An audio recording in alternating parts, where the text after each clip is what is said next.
सुबह उठकर मैंने दोबारा हवाई अड्डे का रुख किया। मेरा मिशन अभी नामुकम्मल था और जिस नौइयत की इतलात मुझे दरकार थी उनके लिए मुझे अकेले ही जाना था। हफ्ता की सुबह एक मर्तबा फिर मैं एक देहाती घुसियारे के लिबास में हवाई अड्डे की तरफ जा रहा था। बस से मैं अड्डे से करीबन 2 मील पीछे ही उतर गया था। ये फासला मैंने पैदल ही तय किया था। उस वक्त मेरा हुलिया और शक्ल ऐसी थी कि प्रकाश भी गौर से देखने पर ही पहचान सकता था।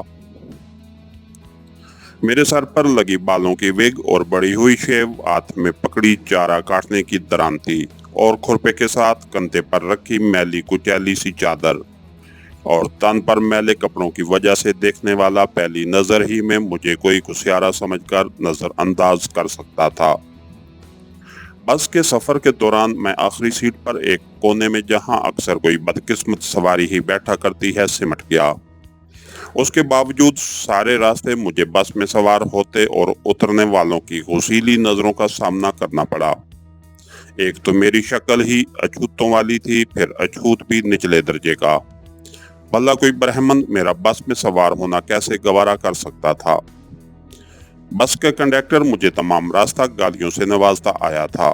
ये बात आपने बुजुर्गों से सुनी थी कि हिंदू नीच जाति के लोगों को इंसानियत के जुमरे में शुमार नहीं करते, लेकिन इंसानों से इंसानों का इतना कर्बनाक सलूक कहाँ देखने में आता है। हिंदू मुआशरे के इस मकरूह तरीन रूप को देखने के बाद उनके खिलाफ मेरी दिली नफरत दो चंद हो गई। पंजाब के अक्सर इलाकों में कुछ लोग खेतों के किनारे लगी घास काटकर उसे करीबी मंडियों में या फिर तांगे वालों के हाथ फरोख्त करके गुजर बसर करते थे। मैं उस वक्त ऐसे ही लोगों की नुमाइंदगी कर रहा था। हवाई अड्डे के गार्ड रूम के सामने से जो सड़क के किनारे कुछ फासले पर बना हुआ था, गुजर कर मैं कुछ आगे निकल आया। मेरी बेचैन नजरें गार्ड रूम के इर्द गिर्द फैले इंडियन एरिया का अहाता किए हुए थीं। हवाई अड्डे के इर्द गिर्द वैसे तो चारों तरफ एंटी क्राफ्ट गनें नस्ब थीं, लेकिन एक जगह खसूसी तौर पर कुछ नए किस्म का असला देखकर मैंने वहीं डेरे डाल दिए और एक यूनिट के नजदीक कुछ फासले पर बने खेतों के किनारे लगी घास काटना शुरू कर दी। घास काटने का अमल सिर्फ मेरे हाथ अंजाम दे रहे थे। मेरा जहन और आंखें मुकम्मल यकसुई के साथ उसी तरफ लगी हुई थीं। वो सर्द जंग का दौर था। आकाशवाणी अपने प्रोग्रामों में अक्सर शोर मचाती रहती थी कि पाकिस्तानी जासूस भारत में खास तौर पर मशरकी पंजाब, राजस्थान और जम्मू कश्मीर के इलाके में घुस आए हैं। उनकी फलां पहचान होती है। किसी पर भी शक गुजरे तो करीबी पुलिस स्टेशन पर इत्तला कीजिए, वगैरह वगैरह। अब सूरत हाल कुछ ऐसी बनी थी कि इन तमाम इलाकों में, खास तौर पर सरहदी अजला और दिफा से मुतल्लिक इलाकों में, लोग खामखा चौकन्ने हो गए थे। आए रोज किसी न किसी फकीर या मलंग की कमबख्ती आई रहती। पहले तो उन्हें पकड़ते ही देहाती मारना शुरू कर देते और पुलिस स्टेशन जाने की नौबत अमूमन उस वक्त आया करती जब वो इस बेगुनाह मारकर बरकस निकाल देते थे। हवाई अड्डे के इर्द गिर्द वाक़या देहातों में ये वबा कुछ ज्यादा ही फैल चुकी थी। गाड़ी में किसी अजनबी चेहरे को देखकर उस पर जरा शुरू कर दी जाती। जब तक उसका कोई शनासा ना निकल आए उसकी जान न छूटती थी। मेरे साथ भी यही हादसा गुजरा।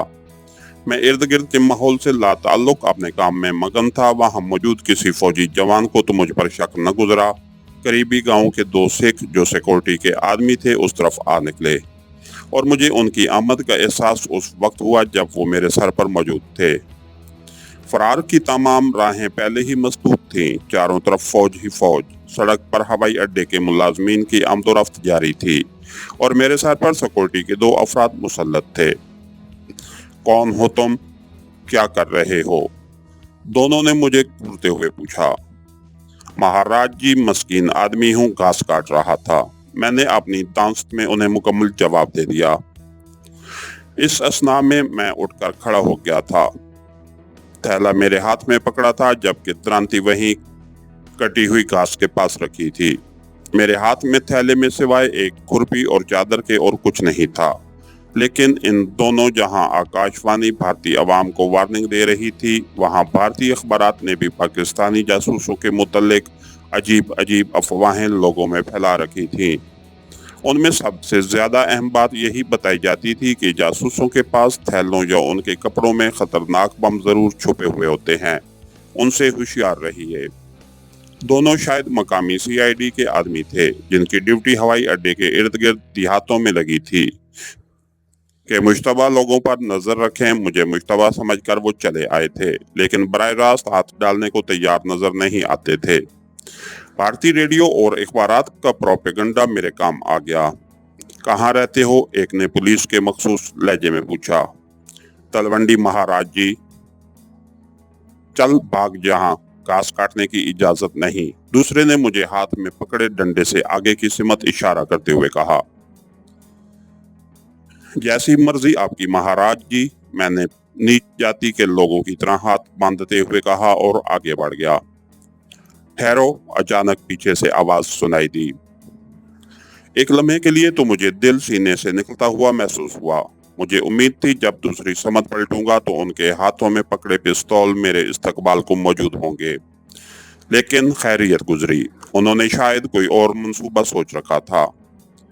यहाँ बस नहीं रुकती, पीछे बैठ जाओ, वो सामने स्टॉप है, वहां से सवार होना। उसने अपनी साइकिल के पीछे बैठने का हुक्म देते हुए थोड़े फासले पर वाक़या गार्ड रूम की तरफ इशारा किया था।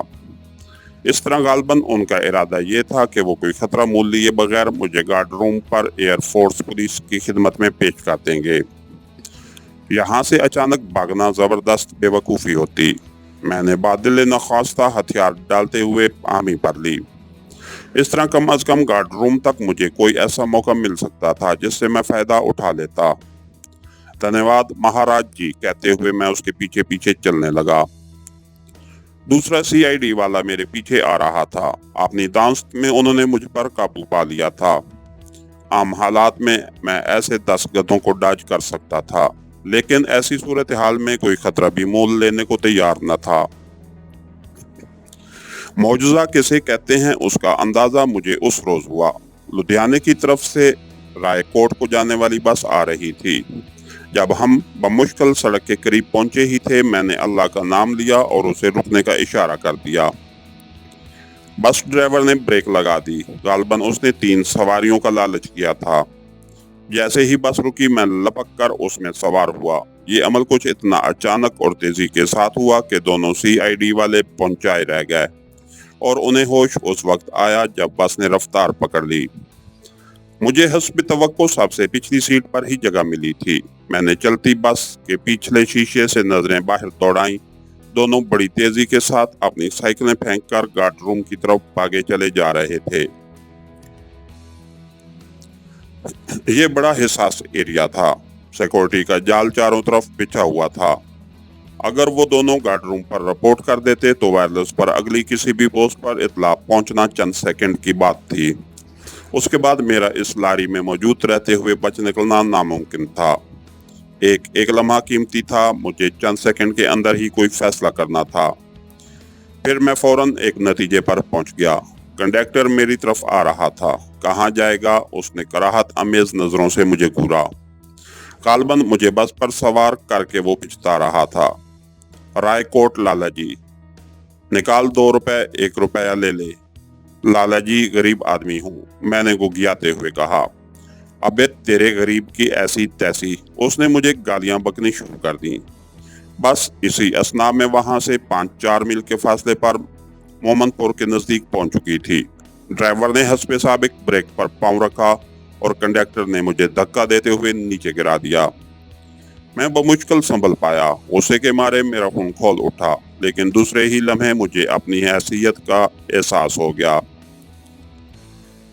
मैं भारत का एक नीच अछूत था जिसके लिए हिंदू मुआशरे में कोई जगह नहीं। सब कुछ मेरी तवक्को के ऐन मुताबिक हुआ था।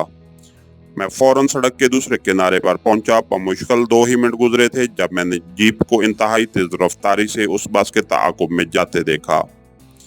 मैं बड़ी फुर्ती से बड़े से दरख्त की ओट में छुप गया था। दोनों में से एक गधा भी जीप में ड्राइवर के साथ बैठा था और पिछली नशिस्त पर एयरफोर्स पुलिस के मुसल्लह जवानों ने कब्जा जमा रखा था।